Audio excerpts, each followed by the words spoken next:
Welcome back آج ہم نہیں کہیں گے.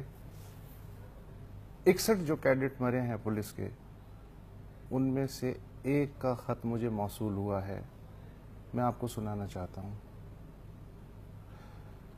پیارے حکمرانوں، کل رات جب میں اپنی بیرک میں نیند کے لیے کروٹیں بدل رہا تھا تو میرے ذہن میں کوئی خدشہ نہیں تھا، بس اگلے دن کا سورج تھا. زندگی کسی مصرف میں آنے کی خوشی تھی اور والدین کا تمتماتا چہرہ تھا.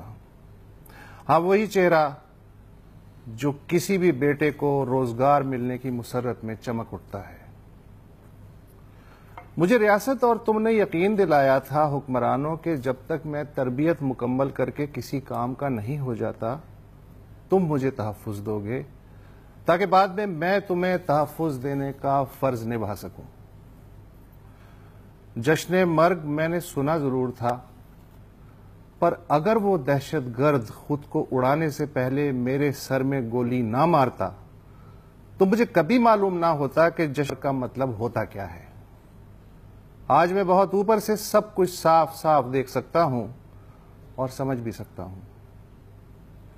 جشن مرگ کا مطلب ہے میرے اور میرے جیسوں کے مرنے پہ بین کرنے والی پیشہ ور میڈیائی ردالیاں اور ان کے جوشیلے چہرے.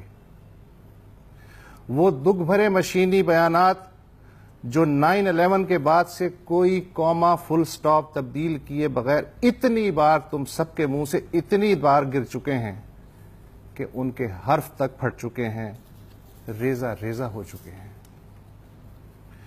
مجھے اس سے کیا کہ مجھے کس نے مارا. مجھے تو یہ معلوم ہے کہ مجھے میرے اعتماد نے مارا. مجھے کسی دشمن نے نہیں، تمہاری کھوکھلی تسلیوں نے، تمہارے دکھائے گئے سبز باغوں نے اور اپنی ناکامیوں کو کامیابی بتانے والے تمہارے شاندار ہنر نے مارا. تم پہ میرا اندھا یقین اور تمہاری یقین دہانیوں پہ اعتماد، کاش میں یہ نہ کرتا اور اپنی بندوق اپنے برابر رکھ کے سوتا تو شاید اس وقت زندہ ہوتا، اور مر بھی جاتا تو دکھ نہ ہوتا. میں نے یہ تک نہ سوچا کہ میرے اور میرے 400 کیڈٹ ساتھیوں کے پہرے کے لیے صرف ایک سنتری کو ہی کیوں کافی سمجھا گیا اور تمہارے جیسے ایک کے پہرے کے لیے 500 سنتری اور 20 بلٹ پروف گاڑیاں بھی کیوں کم پڑ جاتے ہیں.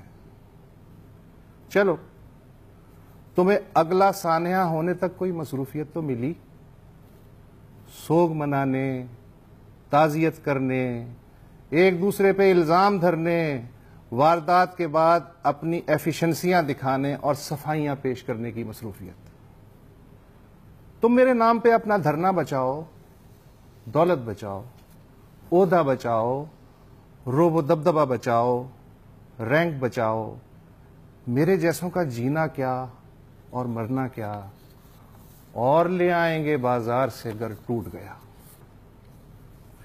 اگر کوئی آنکھوں والا ہوتا تو اس کے سامنے افغانستان، عراق اور شام کی عبرت بہت ہوتی، مگر آنکھوں والوں سے کرنے والی بات میں تم سے کیوں کر رہا ہوں.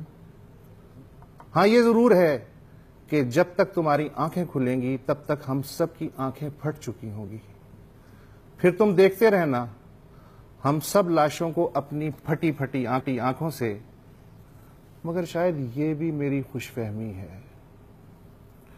تم میں تو شاید اتنی اخلاقی جرت بھی باقی نہیں بچی کہ یہی بتا دو کہ یہ پاکستان تم جیسے 5000 لوگوں کا ہے یا مجھ جیسے 20 کروڑ گھاس پھوس کے تنکوں کا بھی ہے. قربانیاں ہماری، دھونس تمہاری. ہماری زندگی بھی تمہارے لیے فائدہ مند اور مرنے کے بعد ہم تمہاری امیج میکنگ کے لیے بھی کارآمد. ہاں، لکھ لو اپنے آفیشل ریکارڈ میں میرا نام بھی شہیدوں میں، جیسے اب تک 50,000 اور نام لکھ چکے ہو. وہ 50,000 جنہیں مرتے وقت بھی پتہ نہ چل سکا کہ وہ مر رہے ہیں یا شہید ہو رہے ہیں. میری شہادت بھی تمہیں مبارک ہو، مگر اپنی ماں کے لیے تو میں ایک ارمانوں بھری لاش ہی رہوں گا. کیا سمجھے؟ اچھی بات ہے کہ 2 روز بعد تم میں سے کسی کو بھی میں یاد نہیں رہوں گا. تمہارے بلیک بورڈ پہ ایک اور ہنسا بن جاؤں گا. یہ میری خوش قسمتی نہیں تو اور کیا ہے؟ تمہارا اپنا، تم لوگوں کے لیے ناموں میں کیا رکھا ہے اور کام میں بھی کیا رکھا ہے؟ چلو جاؤ اب اگلے بیان کی تیاری کرو۔